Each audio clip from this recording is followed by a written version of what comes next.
इस वीडियो में हम केमिकल सेक्टर की एक ऐसी कंपनी की बात करने वाले हैं जो हमारे हिसाब से आने वाले समय में मल्टी बैगर रिटर्न्स देने का दम रखती है।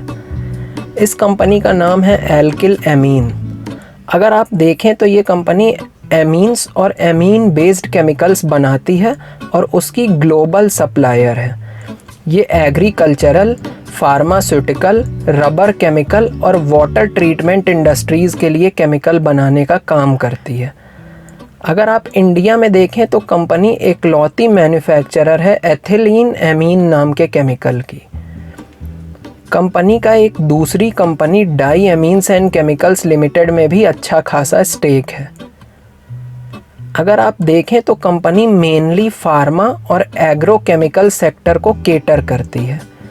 इन्हीं दोनों सेक्टर से कंपनी का 65% रेवेन्यू आता है और कंपनी को इस बात की उम्मीद है कि फार्मा की प्रॉब्लम्स हमारे देश में कम हो गई हैं। मतलब फार्मा कंपनीज़ की जो प्रॉब्लम्स चल रही थी वो कंपनीज़ उस प्रॉब्लम को ओवरकम कर ली हैं। इस वजह से कंपनी एक एग्रेसिव ग्रोथ एक्सपेक्ट कर रही है आने वाले कुछ सालों में। अगर आप मेथिल एमीन नाम के एक केमिकल की बात करें तो उसके मैन्युफैक्चरर हमारे देश में 3 मेजर प्लेयर्स हैं और ये कंपनी उन 3 मेजर प्लेयर्स में से एक है। कंपनी ये एक्सपेक्ट कर रही है कि आने वाले सालों में मेथिल एमीन में ये 20% की वॉल्यूम ग्रोथ दिखा सकती है। और सिर्फ इतना ही नहीं है, कंपनी के लिए और ज़्यादा एक्सपेंशन करने का मौका है क्योंकि पहले कंपनी के पास बस 30,000 ton per annum methyl amine बनाने की कैपेसिटी थी, जो कि बढ़ के अब 45,000 टन्स पर एनम हो गई है क्योंकि इसको इन्वायरमेंटल क्लियरेंस मिल गया है। कंपनी लगातार केपेक्स भी कर रही है, मतलब कि कैपेसिटी एक्सपेंशन भी कर रही है। FY20 में इसका प्लान 100 करोड़ रुपए खर्च करने का था केपेक्स पे, वहीं FY21 में 150 करोड़ रुपीस खर्च करने की सोच रही है ये अपने केपेक्स पे।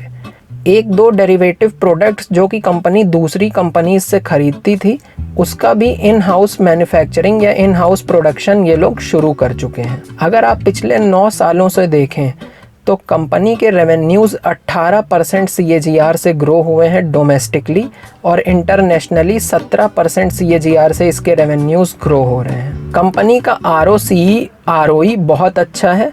ROCE इसका 28% के आसपास है, ROE 25% के आसपास है और वहीं आप लास्ट 3 ईयर्स की सेल्स ग्रोथ देखें तो वो भी 20% के आसपास है। आप देख सकते हैं कि कंपनी अपना अर्निंग पर शेयर लगातार बहुत अच्छे से ग्रो कर रही है साल 2009 के बाद से, जो कि इसका अर्निंग पर शेयर 2.5 रुपये हुआ करता था, वो बढ़ के 83 रुपीज़ के पास पहुंच चुका है। कंपनी एक अच्छा खासा डिविडेंड भी देती है, इसकी डिविडेंड यील्ड 1% के आसपास है।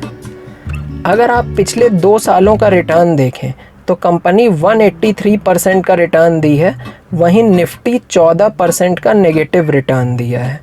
और हर बार जब स्टॉक गिरा है ये उतनी ही तेज़ी से एक बहुत शार्प रिकवरी दिखाया है क्योंकि केमिकल सेक्टर अभी स्टॉक मार्केट्स का एक पसंदीदा सेक्टर चल रहा है। हमारे हिसाब से ये बेस्ट केमिकल प्ले साबित हो सकता है।